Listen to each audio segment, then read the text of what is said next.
on a venture to find the best road in the southwest of the UK.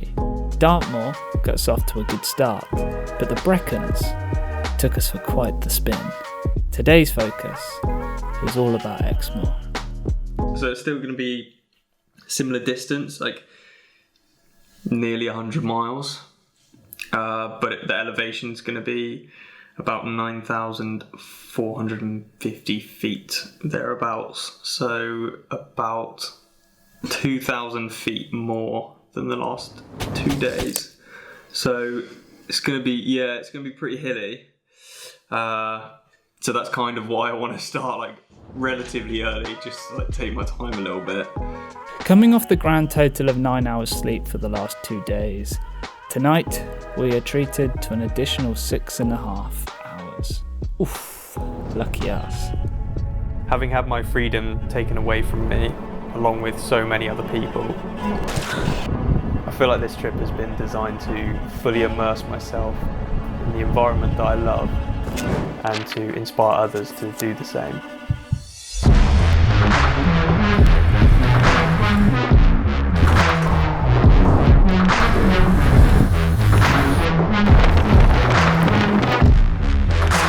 This trip is about rekindling that relationship I have with the outdoors.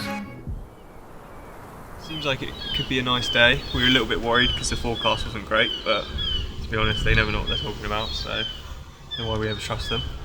But yeah, looking over there, like, it's a bit cloudy, but up above, clear skies, so fingers crossed. It's gonna be a good one. It's very windy, but oh well.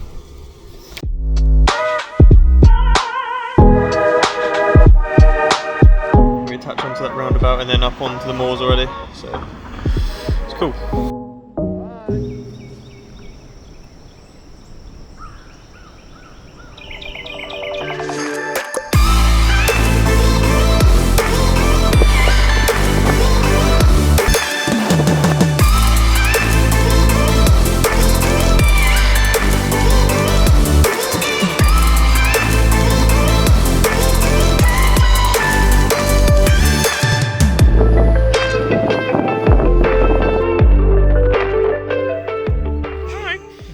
So, we're at the Valley of the Rocks. Pretty spectacular. We are blessed with some incredible weather today, which we didn't think we were going to get, so very lucky. It is quite windy, but nevertheless, the scenery is fantastic and we are very much enjoying ourselves, having a Snickers. We thought we found the best road yesterday near the reservoir in the Brecons, but this might be a contender, so we might have to sit down and do some evaluation. With the last day very much underway, spirits are running high. Treating ourselves to a cheeky Cornish pasty, or Devonshire pasty, we got cracking with the last 75 miles of the trip.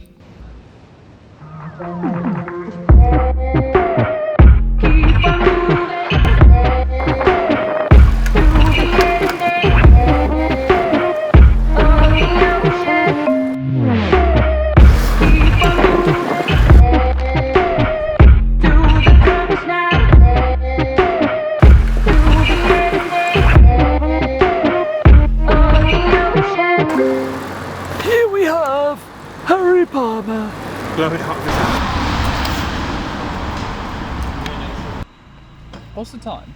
10 to 2. And you're halfway? Just under. Just under halfway, of 46 miles in. I mean, it's been brutal already. How much have you done? Because obviously today's 10,000 feet of climbing today. Tell you what we have done today. It's basically Everest. What's Everest? Oh, not quite. Right, shall I crack on? Because you guys catch me up. This hill is probably going to be a bitch. Okay. What? Sounds good.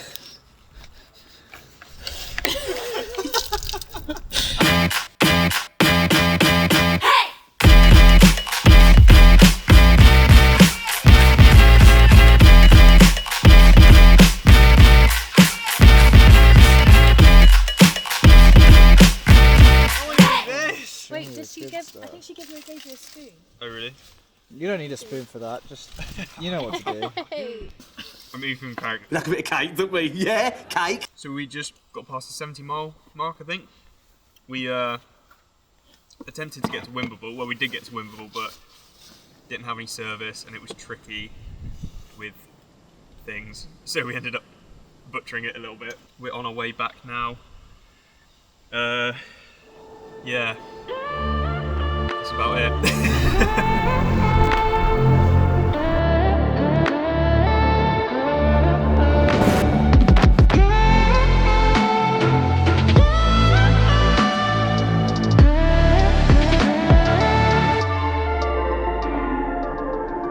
And with 30 miles left, we can nearly conclude our search for the best road in the southwest of the UK. The concept of the trip was to rekindle that relationship for the outdoors, to inspire others that good days are to come.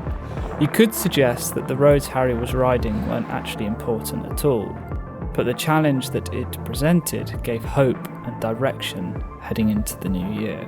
This is in fact a personal endeavour, a self-search to get lost in. Drawing this trip to a close, it's reminded me how grateful I am for the things that I have and how excited I am for what the future holds. 3 pretty big days on the bike, so Dartmoor, Exmoor and the Brecon Beacons, all pretty similar in some respects, but then also very different in others. So Dartmoor and Exmoor I think would be the most similar.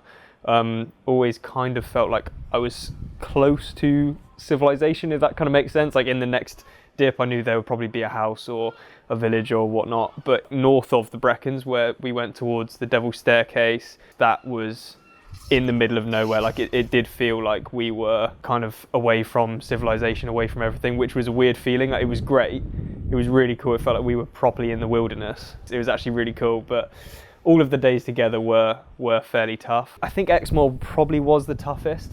Obviously it was the 3rd day, so you'd probably go, well, there must have been accumulation of fatigue there, and yes, there was. Like, I was feeling pretty tired, but it did have about 2,500 more feet of climbing than the other 2 days, so it definitely was a more savage day. As well, there was a lot of headwind, and it was a hard day. So I feel like overall, Exmoor is going to be the hardest place to ride out of those 3, in my opinion. I'd be interested to see what other people think. I honestly thought it'd be the Brecons, but Exmoor I think is the most brutal when it comes to riding. And when it comes to the favourite road, it's a good question. I think Exmoor, like the Valley of the Rocks, was incredible. I thought that was so cool, but I still think that road by the lake in the Brecon Beacons there was just something about it. That was where we were kind of in the middle of nowhere. We didn't feel like there was any like civilization around. There was like no houses to see, like no people. And I feel like just that mixed with the scenery, it was a feeling that you can't really beat. Just me and my bike really, and my mates in the car with some Snickers. So yeah, I think Brecons had the best road, hardest riding was Exmoor, but all places were incredible. It was a great trip, and I can't wait for the next one.